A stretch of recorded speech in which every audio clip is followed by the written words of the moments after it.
La parole est à Madame Clotilde Walter, rapporteure thématique de la commission spéciale.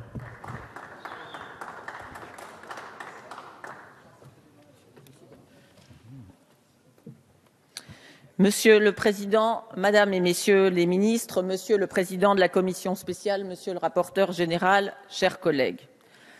Avec la partie du texte qui m'a été confiée et qui traite des participations de l'État, le gouvernement souhaite inscrire dans la loi la nouvelle doctrine de l'État actionnaire, proposer au Parlement de se prononcer sur plusieurs opérations en capital.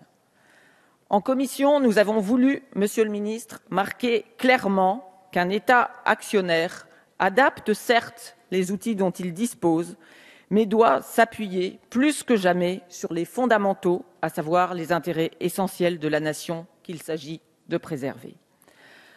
Adapter la doctrine de l'État actionnaire était indispensable. L'État a engagé une réflexion pour se doter d'une nouvelle doctrine plus adaptée et mieux adaptée à la période. En effet, dans un contexte de redressement des finances publiques, mais également de redressement productif, avec la nécessité de conforter notre industrie dans la compétition mondiale, nous avons besoin d'intervenir pour défendre les fleurons industriels, avec une question centrale: comment et avec quel argent? Avec une nouvelle doctrine d'emploi, le décret du 14 mars 2014 et enfin l'ordonnance du 20 août 2014 que nous ratifions et modifions aujourd'hui, nous procédons à cette remise en cohérence dans la loi.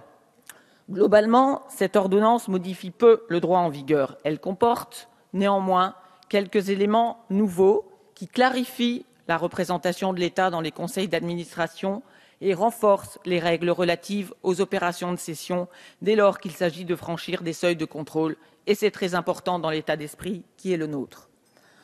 Votre commission spéciale a souhaité compléter et préciser le dispositif proposé par le gouvernement.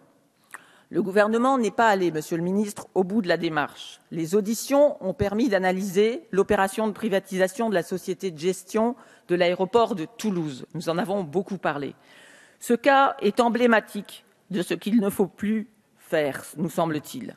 Il a montré les limites et les insuffisances, sinon de la doctrine, au moins des pratiques en vigueur. Le projet de loi nous propose d'autres opérations en capital. Votre rapporteur a proposé à la commission spéciale de tirer les conséquences, de tirer les leçons de l'opération de Toulouse. Plusieurs amendements ont été votés et constituent pour nous autant de marqueurs pour l'avenir. Ainsi en est-il, par exemple, du renforcement du rôle du Parlement dans le processus de privatisation, avec la baisse des seuils qui élargit le champ d'intervention du Parlement. De même, les infrastructures autoroutières et aéroportuaires, jusqu'ici soumises à ces seuils, feront désormais toutes l'objet d'une autorisation parlementaire. Ainsi, avec ces dispositions, une opération comme celle de Toulouse relèvera désormais du Parlement. En encadrant ensuite le processus de privatisation pour prendre en compte les intérêts essentiels de la nation. Le cas de l'aéroport de Toulouse a montré que le seul critère en vertu duquel la commission des participations et des transferts a dû apprécier les dossiers des candidats au rachat des participations de l'État était le prix. Dans les faits, cela équivaut purement et simplement à une espèce de mise aux enchères. S'agissant de participation publique, ce n'est pas acceptable. Et là, il faut changer et le droit et les pratiques.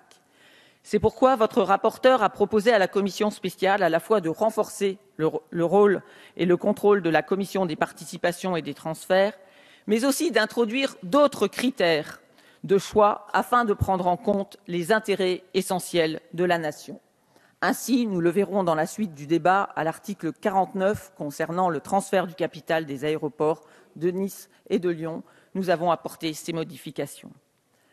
Monsieur le ministre, ce chantier est appelé à se prolonger au-delà du vote de la présente loi. Le travail effectué par les parlementaires reste insuffisant car trop ponctuel. Il devra être poursuivi, de telle sorte que l'analyse des prérogatives de la puissance publique soit systématiquement menée, que la question de la préservation des intérêts essentiels de la nation devienne centrale pour chaque opération en capital.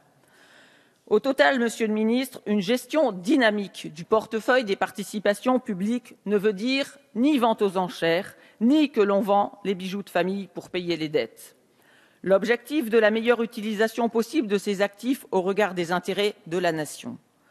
Les opérations de transfert doivent être guidées par le souci de libérer des moyens, c'est-à-dire de l'argent qui dort sans donner à l'État de prérogatives particulières, pour investir soit là où un intérêt essentiel de la nation est en cause, soit pour permettre à l'État d'accompagner temporairement ou dans la durée des entreprises appelées à se développer à l'international, comme dans le cas de PSA, ou à se protéger contre les prédateurs pour éviter de nouvelles OPA, telles que celles que nous avons connues dans le passé avec Arcelor ou Pechiney, qui ont détruit certains de nos fleurons industriels. Enfin, Monsieur le Ministre, il reste à adapter au cas par cas les outils dont l'État dispose. Il n'est pas sûr que la propriété majoritaire du capital soit toujours le meilleur outil. Pour autant, il est indispensable que les intérêts essentiels de la nation puissent être préservés de manière efficace, c'est-à-dire en donnant des prérogatives à l'État. Et de ce point de vue, plus que de rechercher des références dans la sphère privée, n'oublions pas que les grands pays libéraux disposent d'un arsenal bien plus protecteur et précis que le nôtre pour défendre leur économie. Je vous remercie. Merci, Madame la rapporteure thématique.